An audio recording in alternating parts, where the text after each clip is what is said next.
Hey, what the hell is going on? How are you? I'm Nick Digilio. That's me. How are you? Hope you're good. Your face looks good. You look healthy, bright, cheery, all that shit.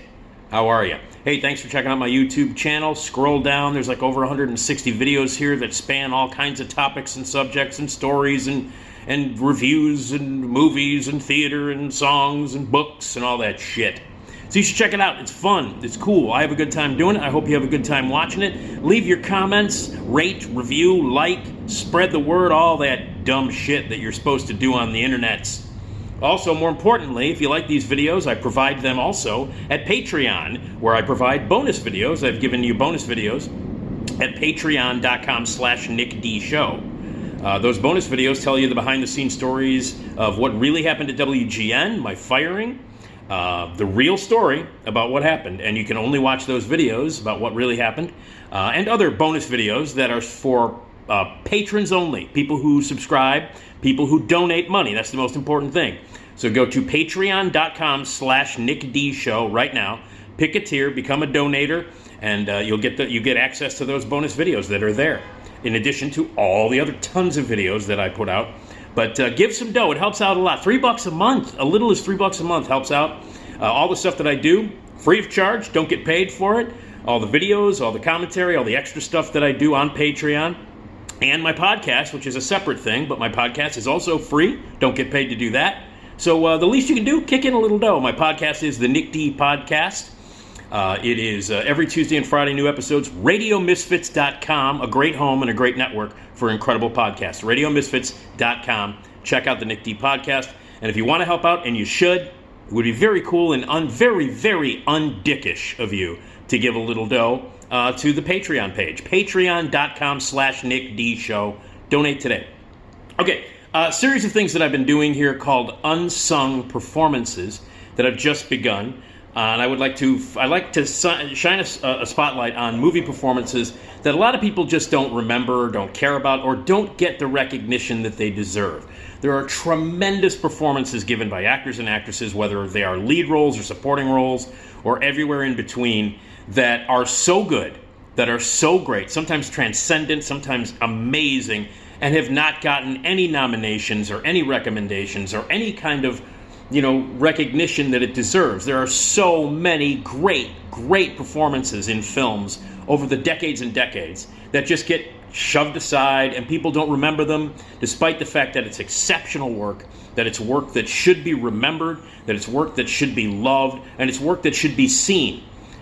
So these are unsung movie performances, underrated, and in some cases completely forgotten.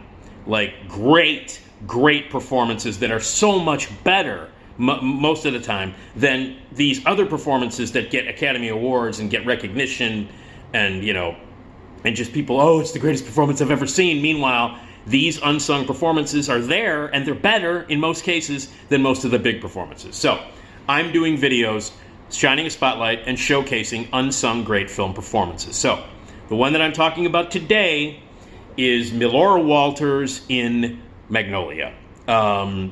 It's an unsung performance. It is a truly beautiful, deep, significant, remarkable piece of work and an incredible performance by a really great, underrated actress who is also, as you will find out as I tell you more, and also an incredible artist. She's an incredible photographer, a great artist. She does great paintings and sketches and sculptures. She's an incredible artist, an incredible photographer, and a terrific filmmaker. She's directed a lot of shorts and a couple of features as well.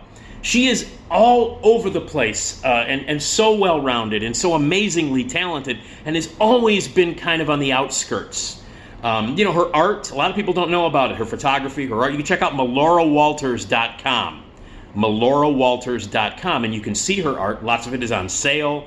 You can buy it.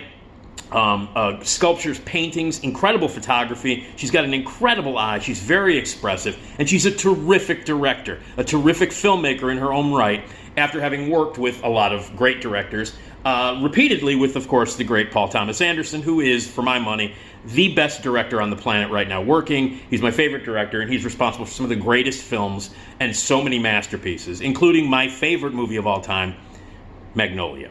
And so that's the performance I want to concentrate on. But I really think Melora Walters, as an artist, actress, director, as an incredible talent in general, she needs to be recognized more. So what you need to do, after you give me some money at patreon.com, is to go to melorawalters.com, read about her, check out her work, and I will tell you about some of the films that she's directed. You should also check those out.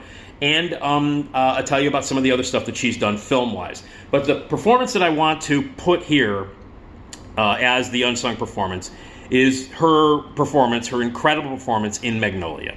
For those of you who know me, or you follow these videos, or you follow me on my Facebook page, or you listen to me on my podcast, or you follow me on the gram, or whatever, that shit is. If you know me personally, you know that Magnolia is my favorite movie of all time. I think it's the best movie ever made. I think it's a masterpiece. It grows in stature and power in my heart every single time I've seen it. And I've seen it hundreds and hundreds and hundreds and hundreds of times, and I'm not exaggerating. Right now, we are in the middle of a 3-screening run at the Logan Theater. The Logan Theater does this thing called Late Night at the Logan Theater located in Logan Square on Milwaukee in Chicago. They do this late night at the Logan, where every weekend they pick a movie, and they usually show it Friday, Saturday, Sunday, or Monday, or whatever, 11 o'clock at night. And it's on the big screen. Sometimes they show it with a film print. Sometimes they show it on DCP and digital. But right now they are showing Magnolia. And it is Saturday the 23rd of July, Sunday the 24th of July, and Monday the 25th of July, 3 nights in a row at 11 o'clock on the big screen at the Logan. I went last night, which was the first night, and I'm going tonight, and I'm going tomorrow. I'm going to all 3 performances. I went last night, and all 3 screenings of it. It's my favorite movie of all time. You do not get to see it on the big screen very often. It is a fucking masterpiece, and in my opinion, best movie ever fucking made, with an incredible ensemble cast, remarkable performances, ballsy, insanely kinetic filmmaking. Paul Thomas Anderson, I think, is most passionate, his heart on his sleeve. It's funny and daring and weird. I mean, there's a goddamn frog frogs fall from the sky right out of biblical times at the end of the movie, and it's not meant to be wacky or ironic. It's meant to be taken seriously. There's a musical number in the middle of the movie. You all know the movie, the incredible cast, William H. Macy, Philip Baker Hall, Philip Seymour Hoffman, Tom Cruise, Jason Robards, Julianne Moore. It just goes on and on. Melinda Dillon, Jeremy Blackman, who's a kid that should have gone on to more things. And the cast is incredible. The weaving of the stories of this, this time in California that these characters are going through. Every performance is great. It's an incredible, huge ensemble of amazing actors doing the best fucking work they've ever done. And right at the center of this epic story of lives intertwining, and fate and life and lost love and regret and father-son, relationships and the sins of the father and all of this amazing shit that's in the movie. It covers so many themes and so many emotions on an epic scale with so many stories intertwining. It's very much inspired by the kind of work that Altman did with Nashville and things like that, and Shortcuts and stuff. But I think it's as good, if not better, than all of those movies. I think it's the best movie ever made. So obviously, I think it's better than Nashville, and that's saying a lot. But it's inspired by that kind of stuff, and it's very California-like because that's where Paul Thomas Anderson grew up. So all of these incredible, emotional, crazy stories are happening, and at the center of it is a character played by Melora Walters, who is Claudia Wilson Gator. And she plays the very, very fucked up daughter of Jimmy Gator, who is a legendary television star in the movie, played by Philip Baker Hall, who has been hosting a kids game show for over 30 years and has been part of everybody's life. Very popular television personality. And his relationship with his daughter Claudia is obviously really fucked up. And you discover that there has been some abuse, there's been some sexual abuse that has really fucked up Claudia, and she is in just a whirlwind of a downward spiral, where her life has been screwed up because of what happened with her and her father and her relationship with him. She is at the moment that the movie begins, She's deep into addiction, tons of coke, drunk all the time, hates herself, hates her life. The first scene in the movie, she picks up some scumbag in a bar, and they go back home and they fuck. She does blow. And her life is at a horrible, horrible place. She's self-destructive and drunk and drug addicted. And then she meets Jim Curring, who is a police officer who comes to her house because the neighbors are complaining about the noise. She plays her music too loud. And at one point, her father, again, played by Philip Baker Hall, shows up and she screams. There's a screaming match. So he's a cop. John C. Reilly shows up. They meet, and he immediately kind of falls for her. They end up having a date, and then hopefully this will get her out of this rut. But she can't commit. She hates herself so much. She's been traumatized by the pressure of life so much that she thinks she's the worst person in the world. She thinks that she's not worthy of anything. No one should love her. And it's a tragic, deeply, deeply scarred human being. And she is the emotional fucking core of Magnolia. She is the heart and the soul of Magnolia. Claudia is, when you're like trying to figure out all of the themes and all of the storylines and all of the characters that run rampant throughout the movie and cross over throughout the film, and as Paul Thomas Anderson juggles all of these incredible threads and strands together beautifully, right at the core, the emotional core, if you want to know what that movie is about, it's about Claudia. It's about Claudia Wilson. She is the heart, the soul, the core of Magnolia. And Melora Walters is fucking magnificent in it. It is a performance for the ages. It is exhausting. It is heartbreaking. It is beautiful. It's quirky. It's original. The choices that she makes, the physical stuff that she does with her body, the way she works her face. You can see so much behind her eyes. She is one of like 20 main characters in the movie, and she stands out head and shoulders above everybody. And everybody is doing some of the best work of their career in this movie. Like Julianne Moore is unbelievable. Tom Cruise, best role he's ever had. And again, it goes without saying, Philip Seymour Hoffman, incredible. He is also another beating, beautiful heartbeat. And one of the cores of Magnolia, his character as well. Phil Parma, beautiful character. But anyway, it all goes back to Claudia. And she's so damaged and so sad and so heartbreaking for most of the movie. She hates herself so much. She's been damaged by this unbelievably fucked up relationship with her father, and is destroying herself slowly but surely. In this shitty little apartment by herself, doing blow, drinking, blasting music, hating herself, blaming herself for everything that's gone wrong. And it is about this damaged soul. And everybody in Magnolia is damaged. Everybody needs love. Everybody needs something to get themselves out of what they're in right now, whether it be redemption or whether it be forgiveness, which is a big one in this, or whether it be stop regretting your life. And that's what the music that Amy Mann, the beautiful songs that she writes, that's what the songs are about. And that's what the movie is about. And I think that's why it overwhelmingly affects me every time I watch it. It's a film about, about the human condition at its core. In every possible emotion is thrown up on stage. It's heartbreaking. It's beautiful. It's inspiring. It's sad. It's funny. It's a magnificent masterpiece of a movie that will have you feeling every feel and every feeling that you can possibly have. I cry when I watch it. I laugh when I watch it. I'm exhilarated. I'm inspired by it. And when I walk out of that movie at the very end, I am on top of the world. And that's because the final shot of the movie is this devastatingly sad, destructive character, Claudia Wilson. And she finally, after being so, and her performance, by the way, is just so, incredible to watch. She goes to places that not a lot of actresses go. Like the emotional areas that she goes to, bravely, no seatbelt, running straight into the hardest kind of acting, emotional acting that you can possibly do. The kind of stuff that she does is devastating. It's bearing. It's soul-bearing. And the character is so sad and so devastating. For the entire movie, she's frantically sad or emotional. She's crying. At times, she's just frantic. At times, she's just depressed. And never in the course of the movie does she ever really smile, ever.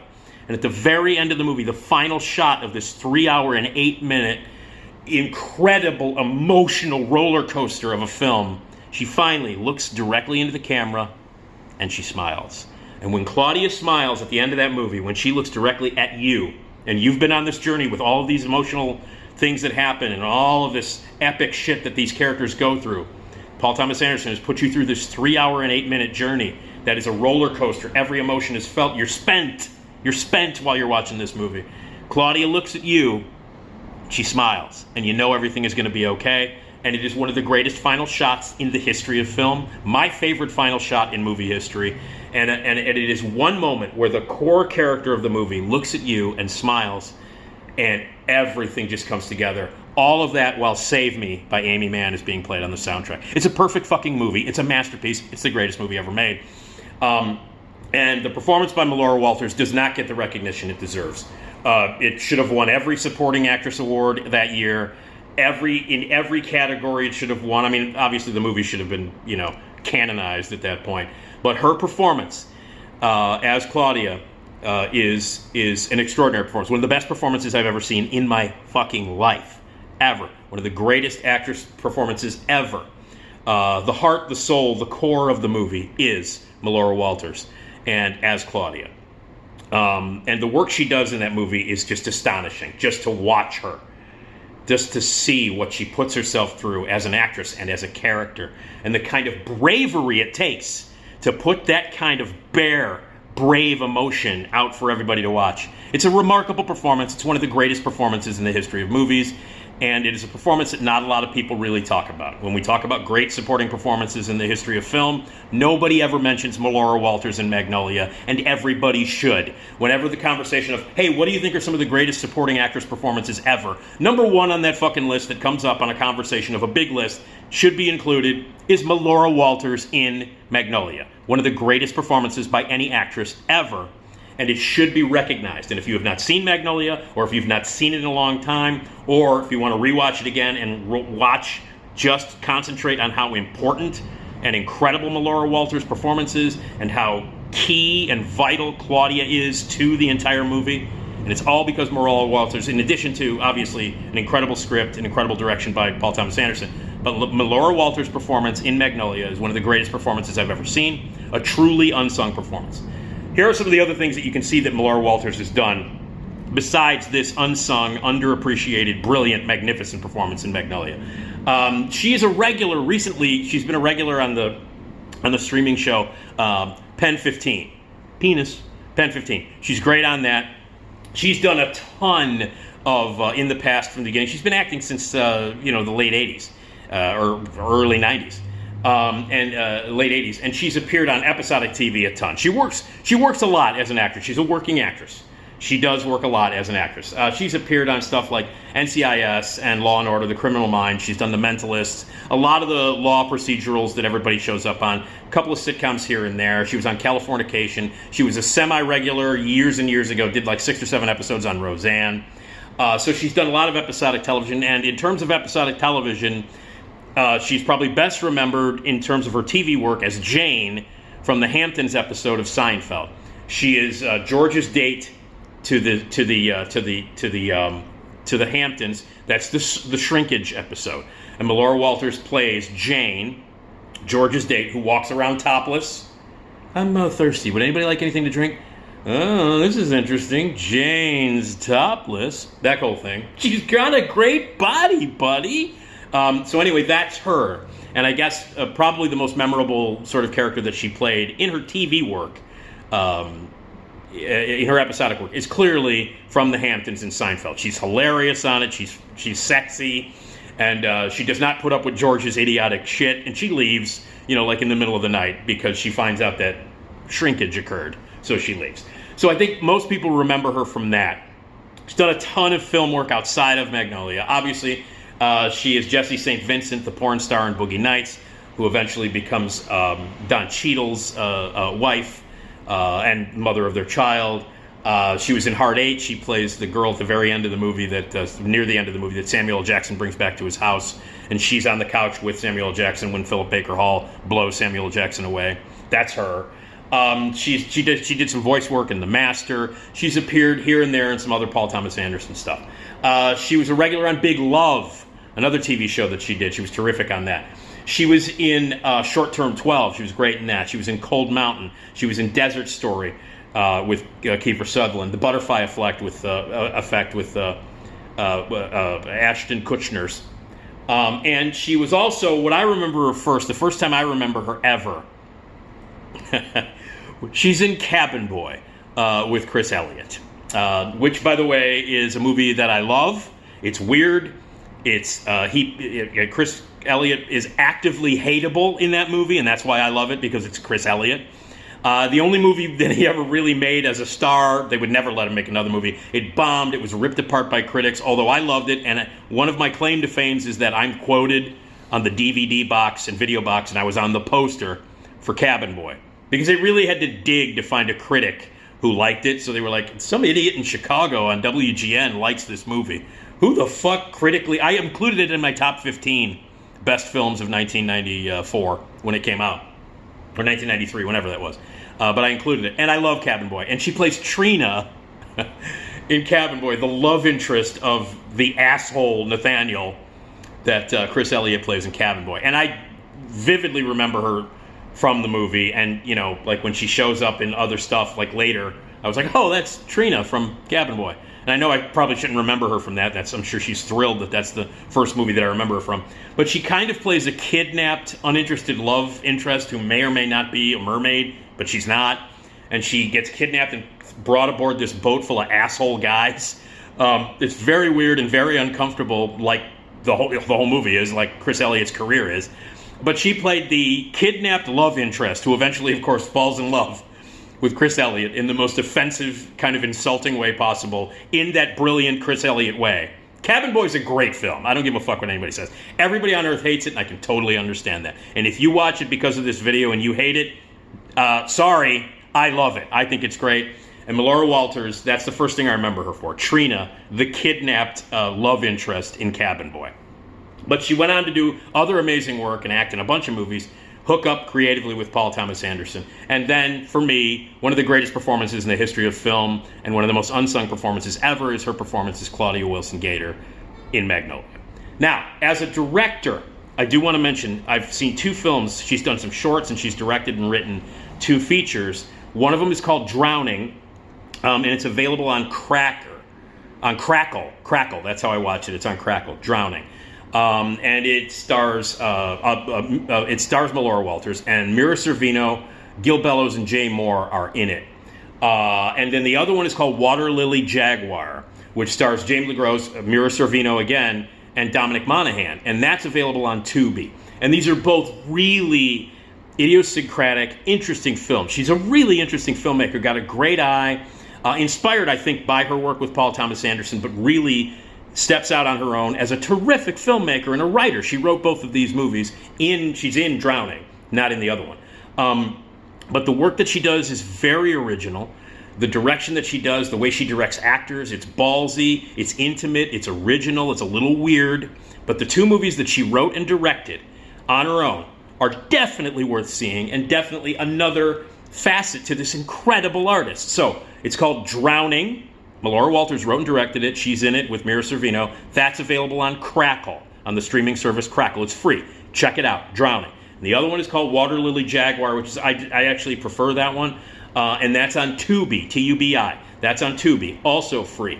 So check out, written and directed by the great Melora Walters, Drowning and Water Lily Jaguar. They're available on those streaming services, Crackle and Tubi. Great examples of her as a great filmmaker. And as I mentioned, go to melorawalters.com, check out her artwork, check out her photographs, her art, her sculpture. She is an incredibly fascinating woman, an incredibly fascinating artist that has so many incredible talents that are on display for everybody to see. She writes, she directs films, she does sculpture, she draws, she sketches, she paints, she's a photographer, and she's a magnificent actress who, as I've said, has been in a ton of episodic television and great movies. And again, the unsung performance that I want you to check out if you've not seen it is Melora Walters in Magnolia. Truly an unsung, underappreciated, brilliant performance that needs to be praised every day. One of the greatest supporting actress performances of all time. The heart, the soul, the core of Magnolia. So, Melora Walters in Magnolia. That's the unsung performance that I'm talking about here, and check her out as an artist in general. Actress, director, writer, artist. Check her out. She's amazing.